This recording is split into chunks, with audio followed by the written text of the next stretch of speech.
Hello, welcome to Eye on Africa here on France 24. I'm Yuko Itade. The headlines.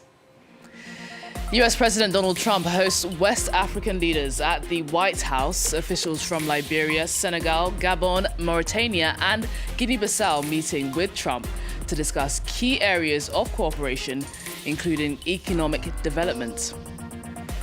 Lesotho declares a state of emergency over the country's soaring unemployment. The emergency law giving the government sweeping new powers to respond to the rate of joblessness, which now stands at 38% among youth.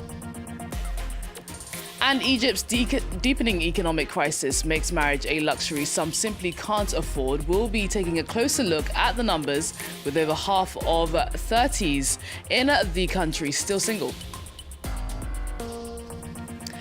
Let's begin the program in Washington, D.C., where US President Donald Trump has been hosting 5 West African leaders at the White House. Topping the agenda for the meeting with the leaders from Liberia, Senegal, Gabon, Mauritania and Guinea-Bissau, key areas of cooperation, including economic development. The surprise meeting comes just days after, or weeks rather, after the Trump administration began dismantling USAID, a move that has raised alarm across Africa. One recent study in the Lancet journal warns the funding cuts could trigger over 14 million deaths globally by 2030, including 500,000 children. Let's take a listen to what Trump had to say during that meeting. Well, we treat Africa great in many different ways, including with tariffs. But, parts of Africa charge us tremendous tariffs, as you know. And they're going to be dropping those tariffs. They've already informed me they're going to be dropping those tariffs. But we treat Africa far better than China or anybody else, anyplace else. Well, let's delve deeper now with Christopher Formunia, who is a senior associate for Africa and the regional director at the National Democratic Institute. Christopher, thanks so much for joining us on the program. When we look at this group of countries, I've said it, Liberia, Senegal, Gabon, Mauritania and Guinea-Bissau, one ask themselves why. I mean, it seems so random. Tell us why you think that Trump invited these specific countries. Well, first, it's a pleasure to be with you. And I think what we're seeing in Washington with President Trump is his desire to redefine U.S.-Africa relationships in its own image, with a lot of emphasis on commercial diplomacy, which is now being treated as one of the pillars of his administration, and also to engage in countries that have got rare minerals and opportunities for American entrepreneurs. Well, during the meeting, elsewhere, Gabon's President Brice Oligui Nguema basically asked Trump to come and exploit Gabon's raw minerals. Tell us whether you think that Trump will take him up on that offer. Well, it's probably Gabon, but a lot of African countries are eager to really have a sense of their mineral worth. And across the continent, it's also a recognition that African countries have got tremendous resources, that they're wealthy countries, but they've just not been able to exploit their mineral worth to the benefits of their citizens. And so when a country such as Gabon makes the invitation, my sense is that it will be very attractive, because this is a priority that President Trump has indicated, not just for Africa, but even in bilateral relations with other countries around the world. And if Gabon has got mineral wealth that could be of interest to the U.S.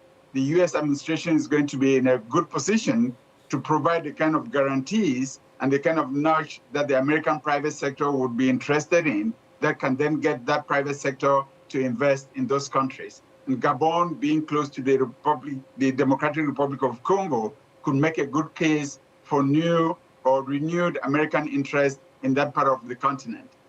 And how much do you think this is about China? How much do you think that Trump's efforts to try and engage these African countries is about keeping China out and, keeping an anti-China stance?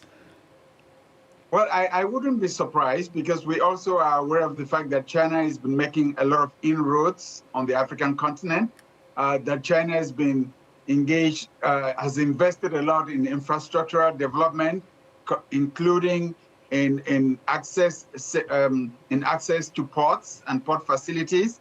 And when you look at the 5 countries that are represented, each one of those 5 countries has got wonderful ports, They've got opportunities for maritime partnerships, fishing possibilities, all the way from Mauritania through Guinea-Bissau, Senegal, Liberia, and Gabon.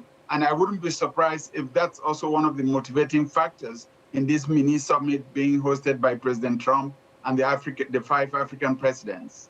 Well, I did mention earlier that this is all coming as the administration, continues its efforts to cut funding to some of these African countries through USAID. Tell us about how much of an effect you've been maybe seeing, that these funding cuts have had on these countries.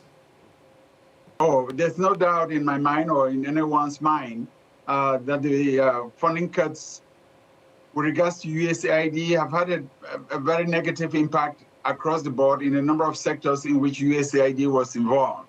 There is a lot of rhetoric about the possibility of replacing that aid through trade and investment.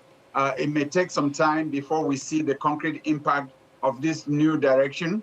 But the hope is that at some point, the losses that have been incurred in a number of these countries will be remedied by those governments themselves, as well as other partners and new partnerships that may come through investors, private sector investment.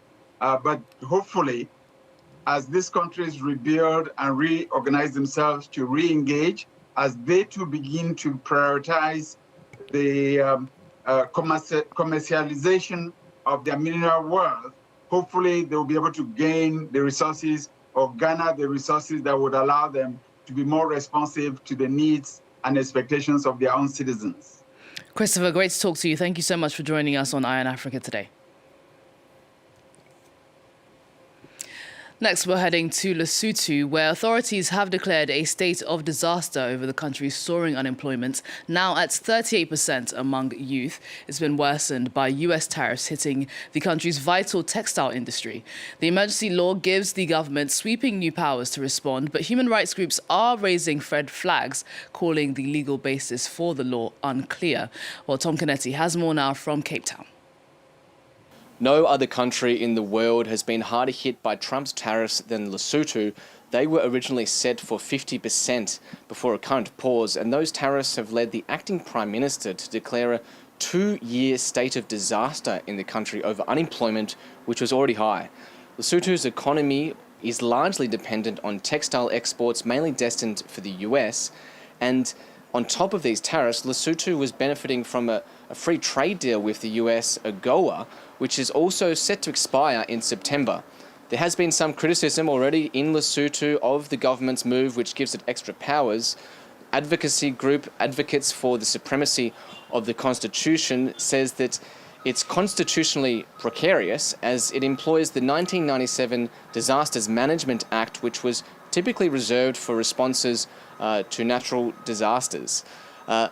It's not exactly clear what extra powers the government will have, but it is expected to be used to bypass parliamentary procedures to reallocate its budgets to try to create more jobs.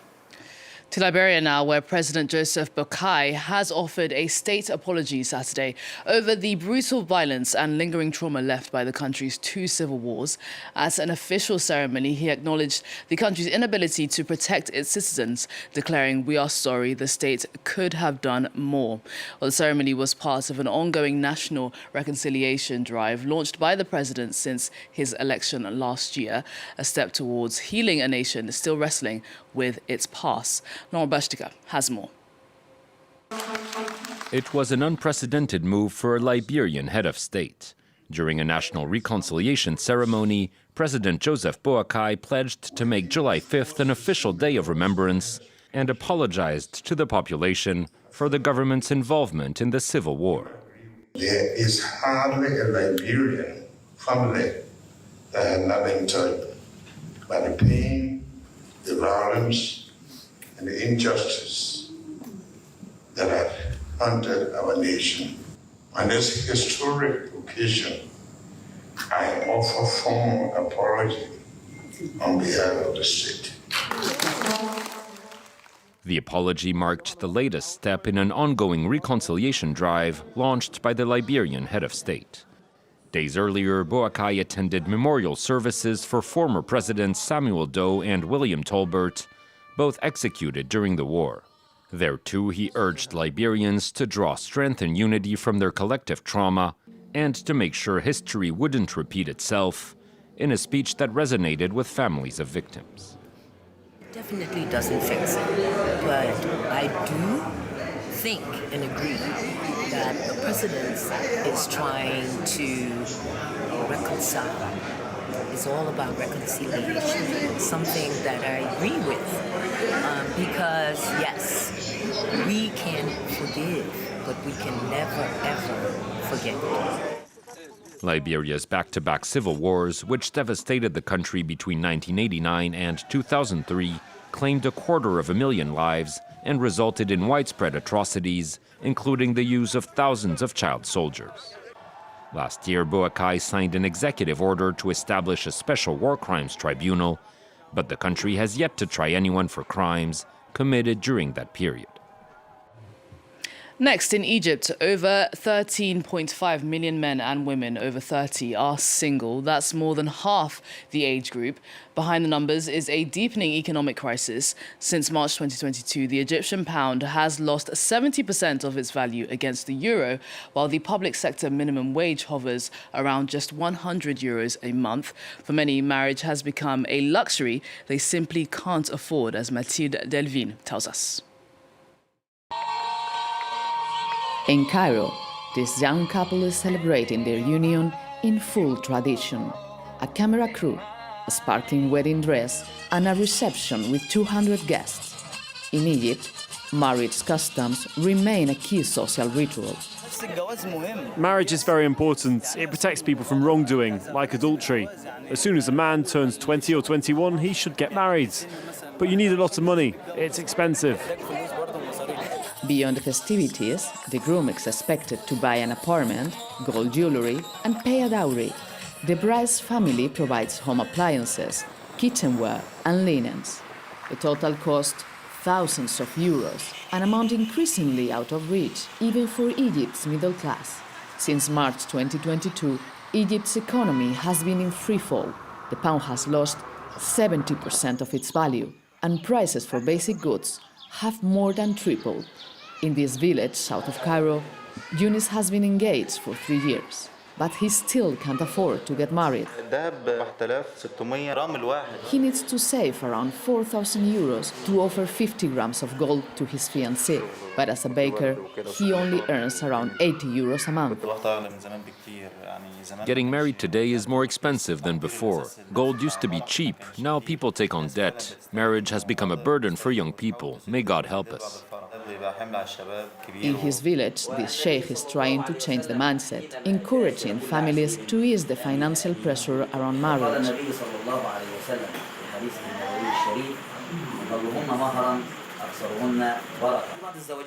Some weddings today cost up to 17,000 euros. What young person can afford that? No one has that kind of money. We hope to ease the burden so our children can marry and stop putting all these obligations on their shoulders. In his sermons, the sheikh suggests reducing the gold dowry from 50 grams to just 10. He hopes to be able to change people's mentalities little by little. Well, that brings us to the end of the programme, but do stay tuned to France 24. There's plenty more to come.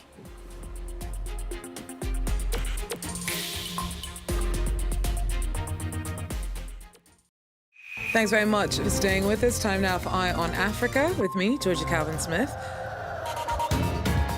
All the latest in politics, economics and the arts in Africa on France 24. Our journalists are in every region, every country, to report on the emergence of a continent of unparalleled riches, bringing you Africa's stories on France 24. Thanks for joining us. 10 seconds. Take care. Liberté, égalité, actualité.